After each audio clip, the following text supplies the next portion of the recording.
清澈见底的小溪竟然捞出这么多干货。杰哥不仅带家人一起吃上新鲜的鱼蟹，还叫来了挖掘机，为扩建农场做准备。美好的一天又如约而至，忙碌的杰哥总算躺下来享受生活。不过俩孩子又想去小溪摸鱼，说走就走。在出发之前，当然得先准备一些工具。小时候老家小溪里有好多鱼，一抓就是一早上的时间。虽然每次回来都被母亲用小竹条抽，但依旧阻止不了再次和小伙伴摸鱼。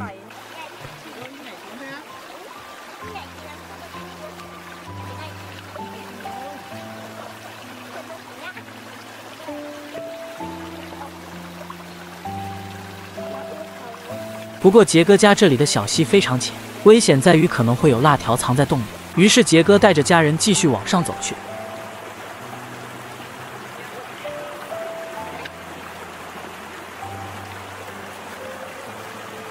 在抓鱼之前，首先需要将水围起来引到一边，这样就能控制下游的一段区域，伸手摸鱼自然而然安全可行。毕竟有些洞真的不知道会摸出什么来。等杰哥将水引到另一条沟，巧巧立即用网兜固定在选好的点位。可心和小月已经开始搬开石头，而巧巧这里捞到了几条小鱼。小溪里的鱼长不了多大，隔些时间来抓鱼非常合适，而且带上老婆孩子一起嬉戏玩水很爽。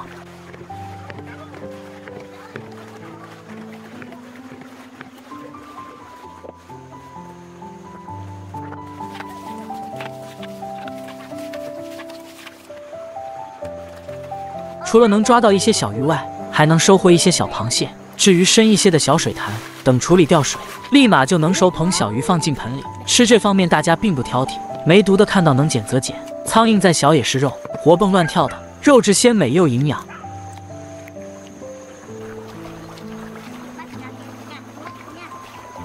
巧巧也帮着孩子一起舀水，这么多鱼，捡得我都起劲，生怕漏掉泥巴里隐藏的小可爱，都想上去帮忙捡几条，过把童年的瘾。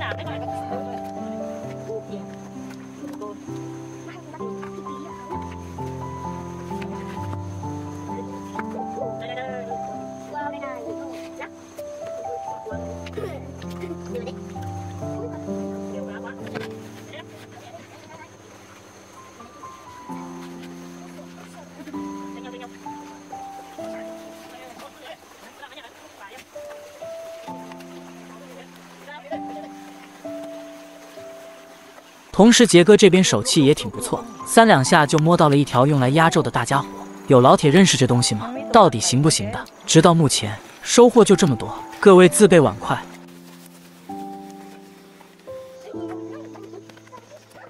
回来以后，一般对于这种小鱼，通常是肚子上几个小洞，排出内脏。至于想做成鱼干，用辣椒来炒一炒，还是一锅加水直接煮，味道都很不错，至今念念不忘。巧巧随机炒了些大米，随后倒进碗里并仔细捣碎，等捣碎至粉末状时，他直接倒进翻滚的肉汤中，真的很美味。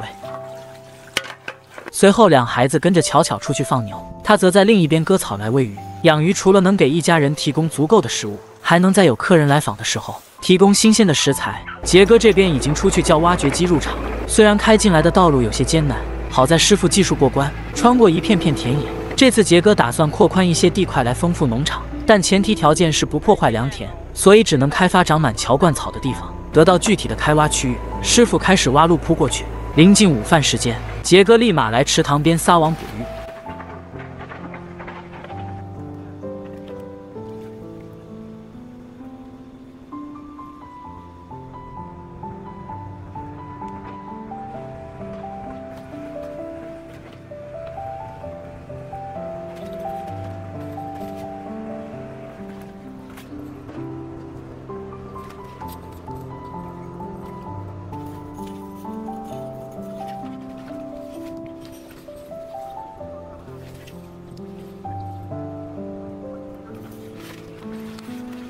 等他回去以后，3两下弄好，直接整条放到炉灶上烘烤。而刚才制作的鱼蟹汤饭已经搞定，虽然卖相不怎么样，但味道绝对可口鲜美。大家抬菜上桌准备吃午饭，桌上摆满了各种生态食品，这很野味，都是一些野菜来搭配。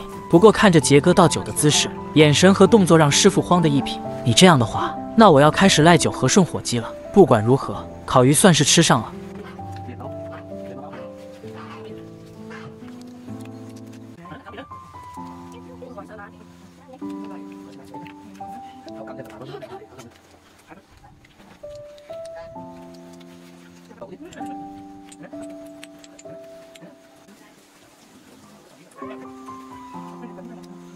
享用完生态的午餐，挖掘机开始动工。杰哥带着巧巧一起帮忙顺路，担心回填到水轮机，还是得先拆下来存放一边，晚上没电可不行。接着两人顺道也将电线放下来，同时西边的水管也不能忘记，还得找个地方暂时存放起来。可心也帮忙采摘一些菜叶，以便做晚饭。上次移栽的菜苗算是吃上了，不枉费杰哥还做了自动喷灌。对于这次开挖的这个方位，很难想象杰哥接下来的目的，也只有等下期才能看到下一步的建造计划。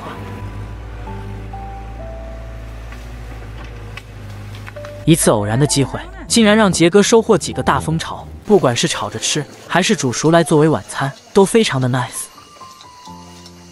这天，杰哥带着家人准备整理菜地，随着场地越挖越宽，这里的菜地直接挖掉。杰哥不打算留了，有挖掘机在，也许后面将就扩宽道路也是大有可能。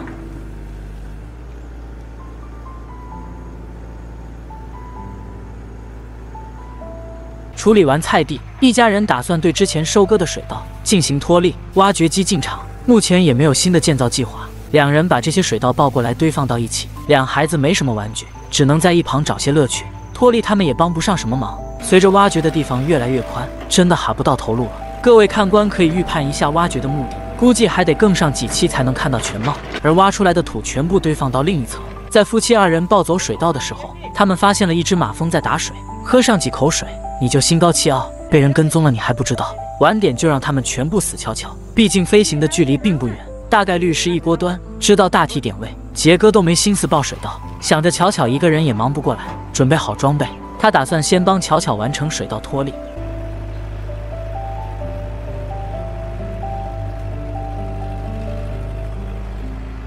阳光已经离开了农场，抓紧弄完水稻脱粒，也好做晚饭。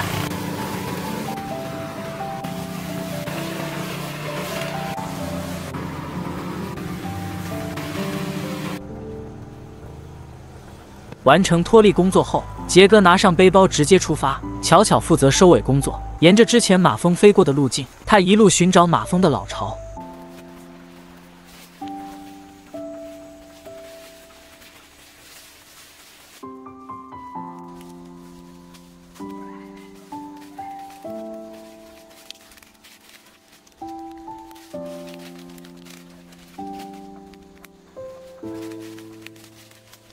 细细的泥土最终暴露了位置，杰哥立马穿上防护服，准备直接开干。等他扒开草丛，这一堆细泥就注定是个完美的结局。清理完周围的杂草，用尖刀先开洞。这马蜂一下子跑出来这么多，揪回去又是一锅爆炒。随着铁线的逐步挖深，马蜂窝已经可以清晰的看见肥美的蜂蛹，让它越挖越有劲。接着把一些泥土和树根刨开，这些大蜂非常多。虽说蜂酒和蜂窝值不少钱，但杰哥从来就没弄回去泡酒。一直以来，除了吃就是卖。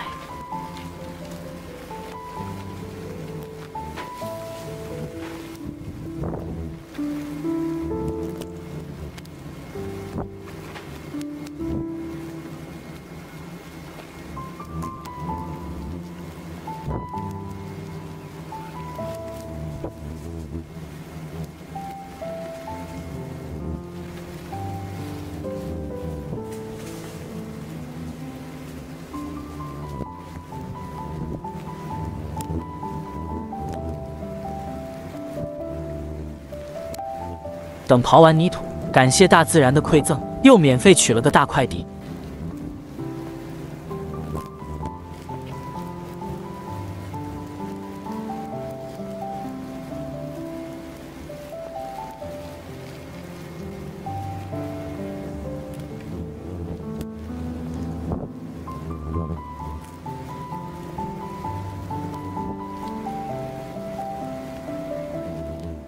取完以后，这家伙是真的一点都不客气。不过遇到防护服也只能自认倒霉，穿上这东西，人看了都有些害怕，更何况是反击无效的疯子。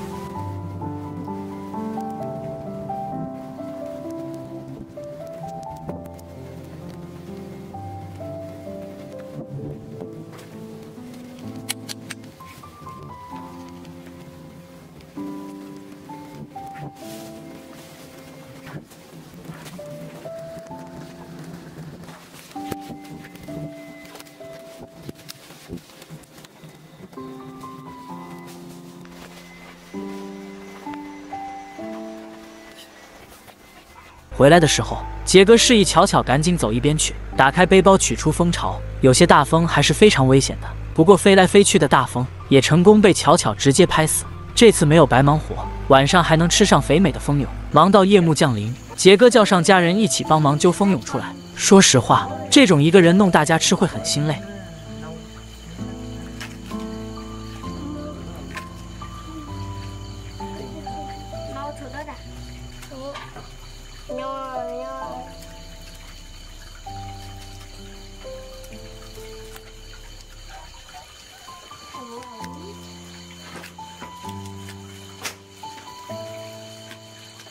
巧巧在一旁认真的生活，蜂蛹分成2部分处理，没取出来的全部煮熟食用，取出来的直接起锅烧油炒。杰哥也懒得整，蜂巢放锅里，直接加水后就抬上炉灶煮，剩下的这些蜂蛹和嫩蜂留给巧巧来炒。辛苦了一天，他随即下去叫师傅停工休息，准备开餐。一直以来他们制作食物都比较随意，大蜂这次杰哥也是直接炒上一盘。有吃过的吗？味道如何？鄙人胆小，不曾吃过这些东西，因为对蜂蛹是真的过敏。但看这色泽，确实可以细嚼慢咽，好好体验一把这大蜂的口感。今晚的食物非常丰富，大鱼大肉都摆到了桌上，看起来是个很补的夜晚。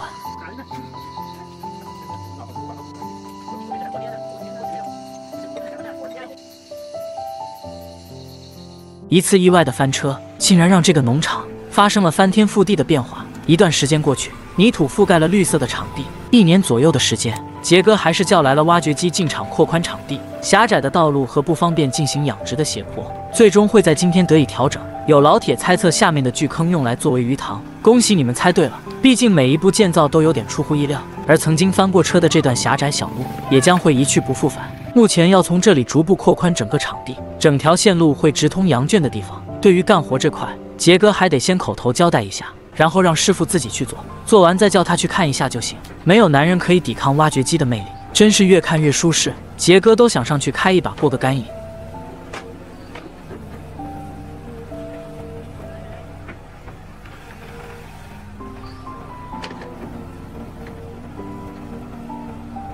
等师傅挖到仓库，整体要靠后越挖越宽，同时回填右侧来扩宽场地，以便后期养殖。所以这里的地块会被泥土覆盖。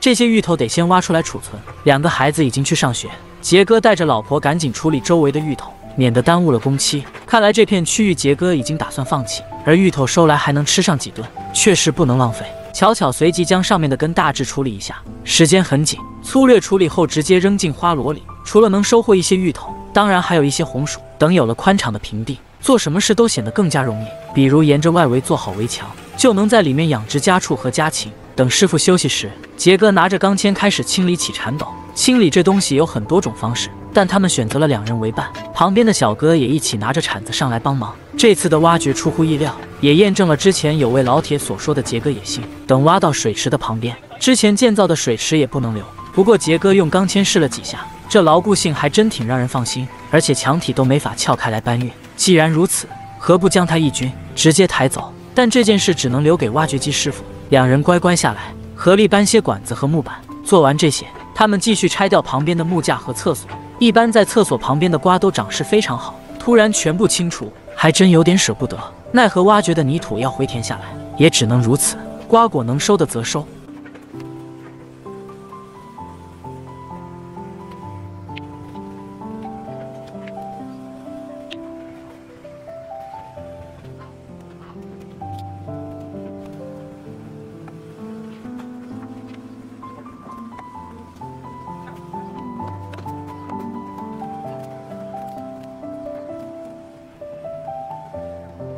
这个木架当然也不能留，看来杰哥还真打算将整体养殖搬上去。拆完木架，也一并将厕所给拆掉，怕有些人看了淌清口水。咱们还是直接跳过。对于一些挖出来的大石头，刚好可以解决砌筑宝坎的问题。有挖掘机在，搬块大石头简直小儿科。等后面平整完整个场地，看来确实有很大的发展空间。随后杰哥也想上去玩玩，这巨无霸都是自己不曾玩过的真实感觉。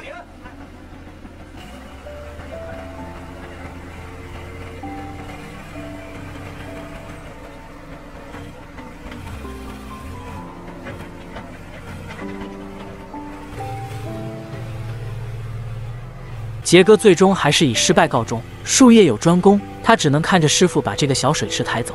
还别说，这东西虽没有钢筋混凝土的加持，但移动的位置也没到散架的地步，真是让人佩服。最终师傅还是打算将其移到另一个区域。等它落地的时候，小水池居然没有散架。别慌，好戏还在后头。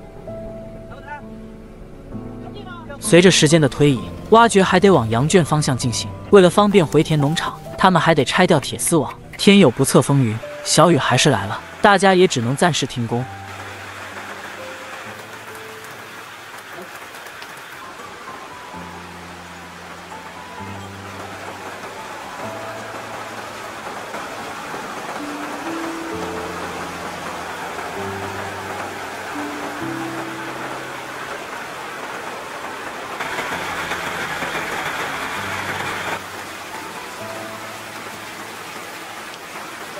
等到天气渐渐转好，师傅总算挖到了羊圈的区域，最后还在这里挖了个深坑。大家可以预估一下后面要建造的东西，接着返回来铲土回填下面的场地。